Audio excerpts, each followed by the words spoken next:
तो hello guys, welcome to our channel. आशा करता हूँ आप सभी अच्छे होंगे, अपना ख्याल रख रहे होंगे। तो दोस्तों, आज हम लोग इंग्लिश के कुछ इंपॉर्टेंट क्वेश्चन देखने वाले हैं जो आपके एग्जाम के लिए बहुत ही इंपॉर्टेंट होने वाले हैं। तो दोस्तों, ये सारे क्वेश्चन जो मैं ला रहा हूँ जो आपके सिलेबस से ही हैं, ऐसे क्वेश्चन जो आपके पिछले एग्जाम में आ चुके हैं उसी तरीके के क्वेश्चन, क्योंकि उसी तरीके के क्वेश्चन आपके बार बार एग्जाम में आते हैं। तो वही क्वेश्चन है, अगर आप अच्छे से पढ़ेंगे समझेंगे तो आपको आइडिया लग जाएगा। एंड इंग्लिश ऐसा सब्जेक्ट है जिसे हम लोग रट के नहीं, ऐसा नहीं है कि इतना सिलेबस है उसमें रट लिया आपको आ जाएगा। इसे समझना पड़ेगा और समझ के फिर जैसा भी क्वेश्चन बनता है आपको उसका आंसर देना पड़ेगा। तो चलिए बिना किसी देरी के स्टार्ट करते हैं। सबसे पहला हमारा question, last year when I last met her. Last year मतलब पिछले साल, when I last met her, जब मैं उससे आखिरी बार मिला था।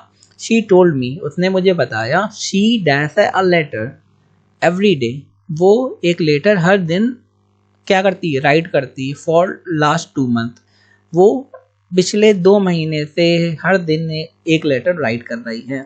तो यहाँ पे जैसा कि आप देख सकते हैं, कोई इंसान किसी से मिला और वो उसने उसे बताया कि वो पिछले 2 महीने से हर दिन एक लेटर राइट कर रही है। और कब मिला? वो लास्ट ईयर, पिछले साल मिला था। तो यहाँ पे पिछले साल मिला था तो पास्ट की बात हो गई कि नहीं हो गई? बिल्कुल हो गई।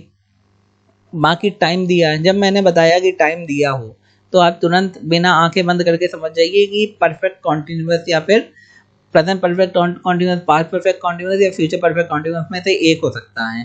तो she told me she had written, उसने एक लेटर लिखा। हैड रिटन हो नहीं सकता क्योंकि यहाँ पे 2 मंथ लिखा है और डेली लिख रही है, एक बार तो लिखा नहीं। हैज रिटन, तो हैज रिटन दोनों के चांसेस खत्म हो गए। रोट हो नहीं सकता। She wrote a letter every day, she wrote, एक लेटर के लिए रोट लिख सकते हैं।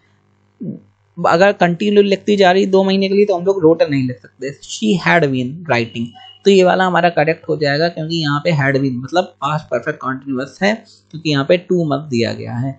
और राइटिंग मतलब लिख रही है। She had been writing a letter every day for last 2 month, वो लास्ट 2 महीने से हर दिन एक लेटर राइट कर रही है। तो यहाँ पे क्या हो जाएगा? हैड बीन राइटिंग क्यों हो जाएगा? क्योंकि 2 मंथ भी दिया है और पास्ट का है तो हैड बीन तो हो नहीं है। आगे देखते हैं। He dash robbed as he was walking out of the bank. वो रॉब्ड हो गया मतलब उसे लूट लिया गया जब वो बैंक मतलब किसी के किनारे, नदी के किनारे या किसी समुद्र के किनारे घूम रहा था। तो या फिर इसमें ये भी हो सकता है, इसमें बेसिकली मीनिंग इसका पर्टिकुलर ये है कि जब भी बैंक से बाहर आ रहा था तब उसे लूट लिया गया।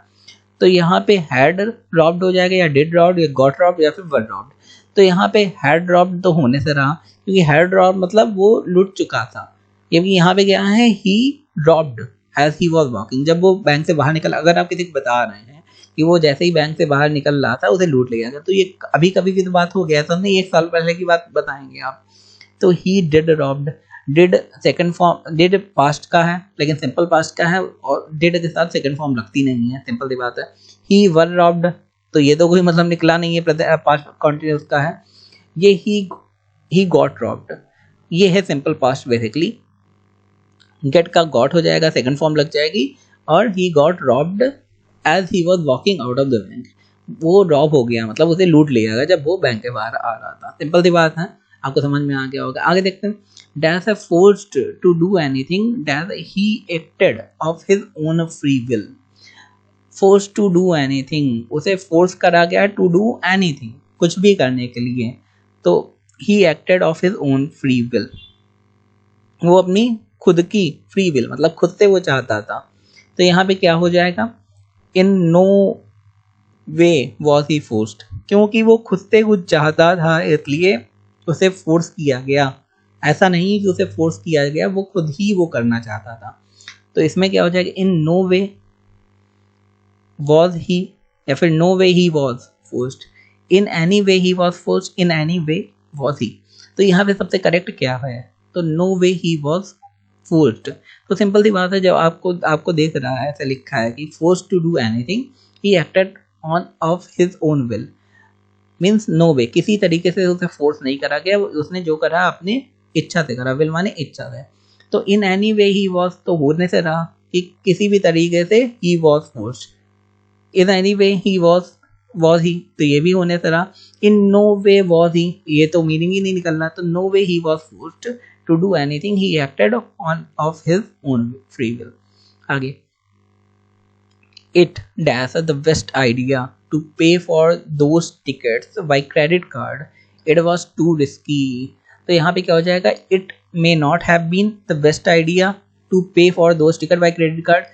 उन टिकट्स के लिए क्रेडिट कार्ड से पे करना अच्छा तरीका नहीं है, बिकॉज वो बहुत ज़्यादा रिस्की है. कभी कभी कोई वेबसाइट में आप लोग जाते होंगे, वो वेबसाइट बहुत ज़्यादा खतरनाक होती है, लेकिन आप लोगों को पता नहीं होता.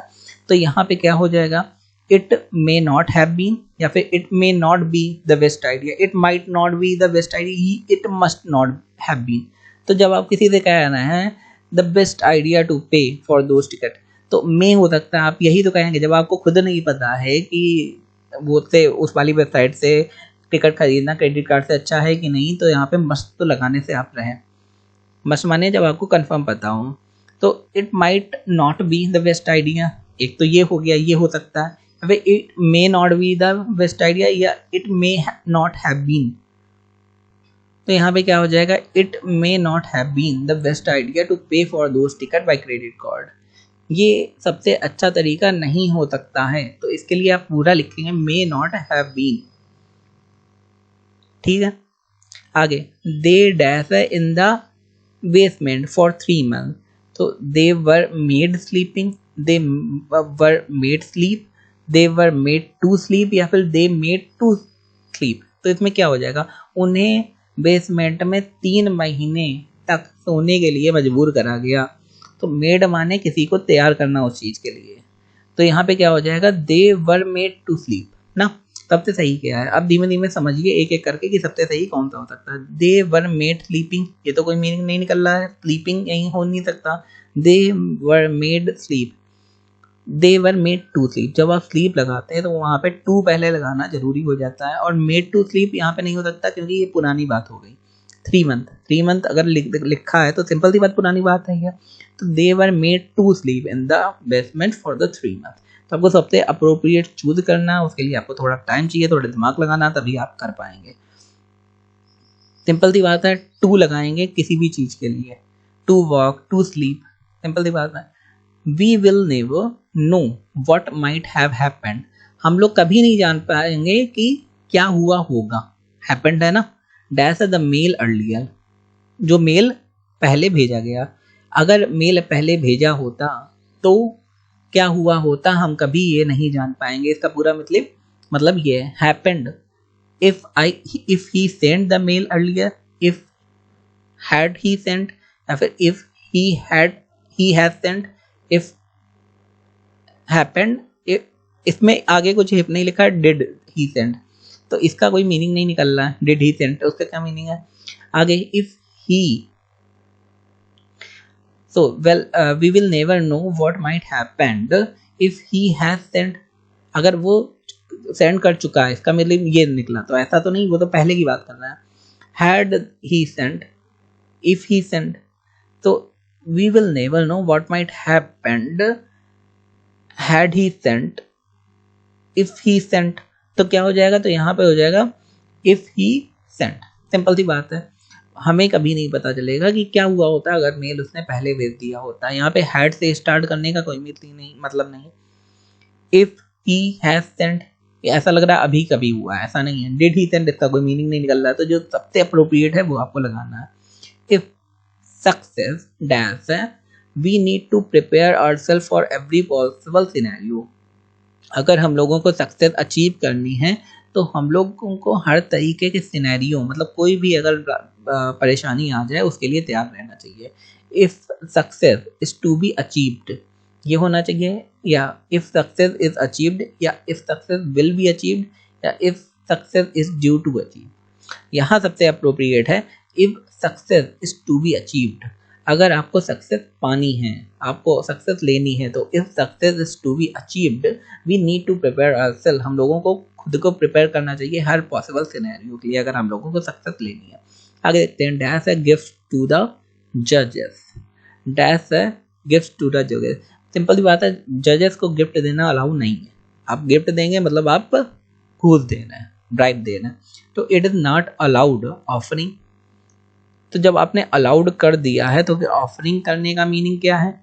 It is not permitted to offer gift. ठीक है, it is not permitted offering, या it is not allowed to offer. तो यहाँ पे परमिटेड ऑफरिंग तो नहीं होगा क्योंकि मीनिंग नहीं निकलेगा, ये भी गलत होगा। बचा गया it is not permitted to offer या फिर it is not allowed to offer. तो यहाँ पे जब किसी चीज़ की परमिशन दिया जाए या अलाउ कर दिया जाए तो दोनों का मीनिंग अलग हो जाएगा। अलाउ तो आप किसी चीज़ के लिए भी कर सकते हैं, अलाउ मतलब कहीं पे अंदर जाना, मान लो कहीं पे नहीं जा सकते तो it is not allowed in that case.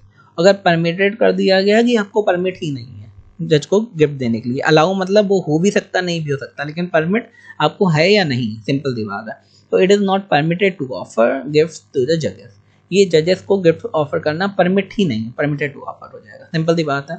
तो दोस्तों ये थे आज के हमारे इंग्लिश के क्वेश्चन। आई होप आपको वीडियो अच्छा लगा होगा, इन्फॉर्मेटिव लगा होगा। अगर लगा है तो हमारे चैनल को लाइक शेयर सब्सक्राइब करना ना भूलें। शेयर करें, जो भी आपके दोस्त हैं, भाई बहन, जो भी आप तैयारी कर रहे हैं, जिन्हें नीड है उन्हें शेयर कर दें, जिससे वो भी इसका प्रॉफिट फ़ायदा ले सकें। धन्यवाद।